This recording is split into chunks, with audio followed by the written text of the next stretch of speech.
Hello কেরা? আপনি কেরা? হ্যাঁ আমি আবু বকর। তা আমি কি করব?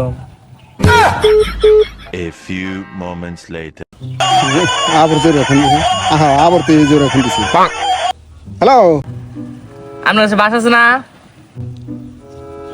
হ্যাঁ বাস আছে। ও তাহলে ঢুকে থাকুন পিছন দিয়ে। হ্যাঁ এই জোরে তুই কলি কি রে আমরে? হ্যাঁ কি করে?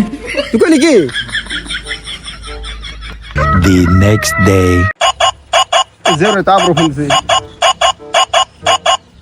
হ্যালো, আজকেও কি আপনার কাছে বাস আছে না? হ্যাঁ বাস তো আছে। বাস দিয়ে কি করবা? ও আজকেও ঢুকে থাকুন। জোরে তোর বাড়ি গনে খারাজ ও ভাই রে ভাই। A few moments later. শয়তান নিয়ে তো বাসলাম না, আবার ফোন দিছি। হ্যালো, বাস আছে না আজকে? তুই আবার ফোন দিছিস কে? বাস বুস নাই আমার। সব সাথে দিয়েছেন সব কথা তো লিখে রাখছে। কি করে? শয়তানের মতো শয়তান তুই কইলি কি আমারে? হ্যাঁ যার তুই কইলি কি আমারে?